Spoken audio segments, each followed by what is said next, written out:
Oi, gente! Então, hoje eu tô aqui para falar sobre o Congresso de Viena, que foi uma reunião diplomática entre vários países da Europa para decidir o que seria da Europa depois da derrota francesa e do fim da Era Napoleônica.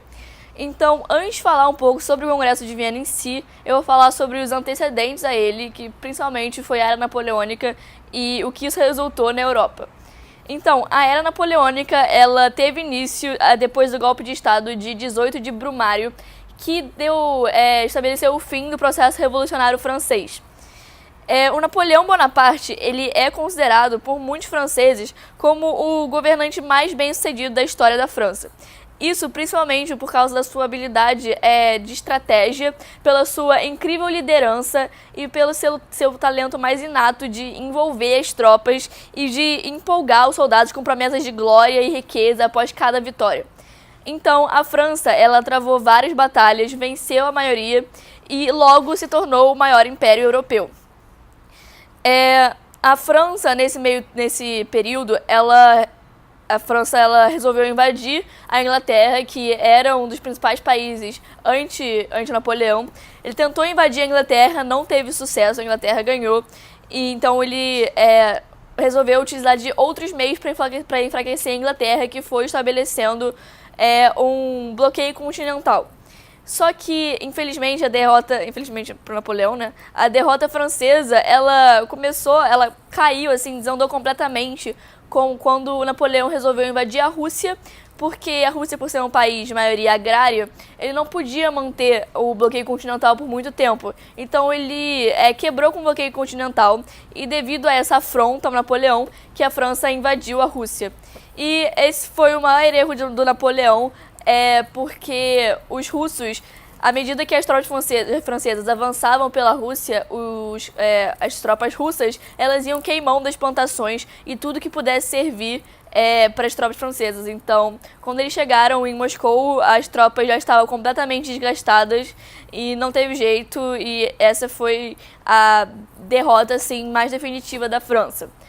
Com esse exército todo enfraquecido depois dessa derrota, a colisão da Inglaterra ante a França invadiu a França e prendeu Napoleão, tendo tropas da Inglaterra, Rússia, Prússia e Áustria. E foram esses países que derrotaram Napoleão completamente. E nesse contexto que o Congresso de Viena foi convocado para que esses países completamente absolutistas, exceto a Inglaterra, resolvessem o que eles iam fazer com a questão da França e com a Europa toda que estava completamente desestabilizada. O Napoleão, ele não só travou batalhas, ele também estabeleceu novos reis, tirou outros do poder, ele criou novas fronteiras, criou novos países, ele dissipou alguns outros. Então a Europa estava completamente desestabilizada, pelo menos estava totalmente diferente do que era antes da Era Napoleônica, e os países se reuniram em Viena, no Congresso de Viena, para decidir o que eles iam fazer. Bom, então em 1815, depois de Napoleão já ter sido exilado, as potências que derrotaram a França, que foram a Inglaterra, Áustria, Rússia e Prússia, se reuniram junto com outras em Viena para realizar essa reunião diplomática. O critério deles para selecionar os países que poderiam participar seriam os países que teriam reis legítimos. Algo mais importante para eles lá era consolidar o absolutismo e estabelecer o princípio da legitimidade. Ou seja, um rei só seria legítimo se fosse ele ou a sua família que estivesse no poder desde antes da Era Napoleônica. Ou seja, se um certo rei tivesse entrado depois das investidas de Napoleão, ou tivesse sido votado por ele, esse país não poderia participar do Congresso, a não ser que voltasse com a família real anterior. Esses países principais Congresso de Viena, eles estabeleceram, eles criaram um órgão, organismo, que eles chamaram de Santa Aliança, que seria um exército, um poderio militar, com o objetivo de garantir que as conclusões do Congresso de Viena fossem respeitadas. era principalmente para garantir a legitimidade dos reis absolutistas e para reprimir qualquer tipo de revolução liberal. Porque desde a Revolução Francesa, essa ideia do liberalismo ela já tinha sido disseminada na Europa. Muitos países já tinham adquirido direitos e os monarcas eles queriam reprimir qualquer tipo de revolução liberal. Então, a Santa Aliança ela seria um exército que poderia ser convocado sempre que algum rei quisesse suprir algum tipo de revolução. Além disso, sobre as fronteiras que foram totalmente mudadas e renovadas na Era Napoleônica, foi estabelecido que as fronteiras francesas iriam voltar para o que estavam antes da Era Napoleônica, iriam simplesmente voltar a ser a mesma, o que já era muito mais do que qualquer pessoa poderia esperar. A França voltou a ser o que era antes, o poder foi dado ao irmão do rei que estava em poder antes, que foi decapitado, então retornou à família real legítima. Além disso, no Congresso de Viena, eles tiveram que o objetivo deles era que não surgisse outra França, não tivesse outra nação que tivesse poder de suprimir todas as outras. Então, o poder ficou dividido surpreendentemente entre o poderio sobre a Europa foi dividido entre a própria França, a Rússia, a Prússia e a Áustria. A França entrou nesse quarteto porque a Inglaterra não queria ser associada com esse movimento. A Inglaterra não queria mais territórios ou mais poderes, não era interesse dela.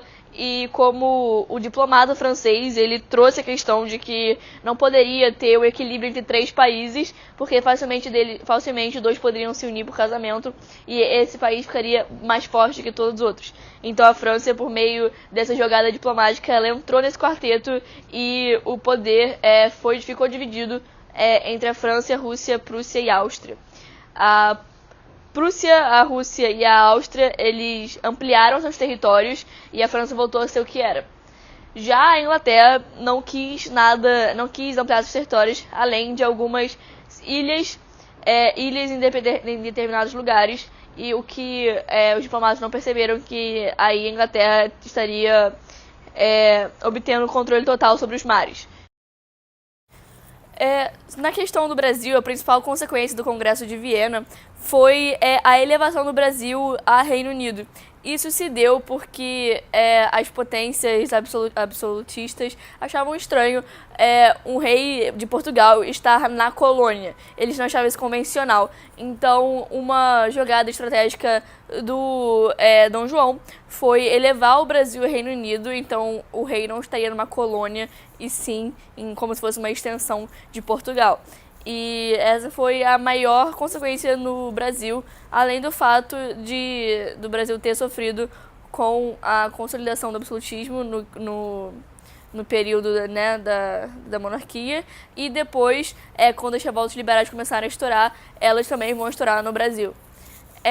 E agora, em relação à Santa Aliança e todo esse princípio do absolutismo, uma grande afronta a isso certamente foi a doutrina Monroe. O presidente dos Estados Unidos na época, o James Monroe, ele estabeleceu uma doutrina que consiste na frase "a América para os americanos", que consiste no princípio da não intervenção europeia na América e na não intervenção dos Estados Unidos em problemas europeus, e da não criação de mais colônias na América. A América não deveria pertencer à Europa e não deveria receber intervenções. Isso era uma clara afronta à Santa Aliança, né? Que o princípio é exatamente o oposto, é a consolidação do absolutismo e, consequentemente, do colonialismo, né? A doutrina Monroe também se relaciona com as inúmeras revoltas liberais que aconteceram um período depois do Congresso de Viena. O Congresso de Viena, ele fortaleceu sim o absolutismo, ele restaurou os monarcas no poder, mas esses monarcas, eles tenderam a ser muito restritos e foram muito duros. Então houve uma onda de revoluções liberais, ela foi suprimida.